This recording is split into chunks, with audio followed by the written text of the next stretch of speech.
When you think of identity theft, you just assume, right, that they're just taking your information and pretending to make just a copy of you. But 2 Wants to Know's Ben Briscoe found a whole new trend.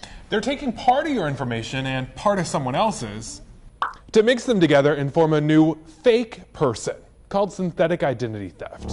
What they do is take your social security number and someone else's birthday and an address from a third person. They essentially create a person. Then they open up credit.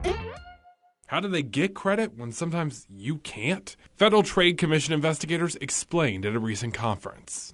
And there are institutions that will issue, credit based off you having a credit file and not necessarily a credit history. The FTC says 80% of credit card fraud is done this way now, in part because it's harder to prosecute. It also makes it harder for some of the laws we have if you are in fact switching some of those identifiers around.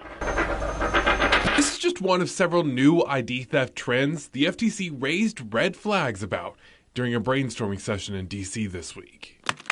The FTC says even though you're often hearing about your digital information being hacked, 53% of ID theft is still done by stealing a hard copy of your information. We talk about cyber a lot. They're stealing mail left and right now, probably right now as we speak. Once they get the info out of the mail, they sell it online, and other thieves start using it to make credit card charges within 9 minutes. In less time than it takes to make coffee, they're ripping you off. Here's how it often starts. Thieves make a small donation, like $10 to a charity online.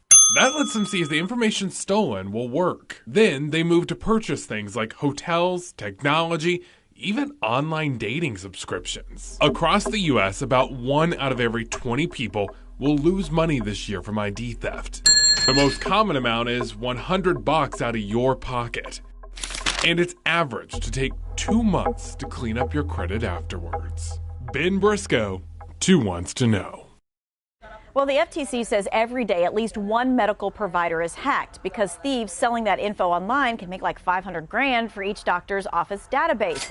Yeah, that's a lot of cash. People buying can use your insurance to get treatments, meaning their medical file gets mixed up with yours and could pose a physical danger to you.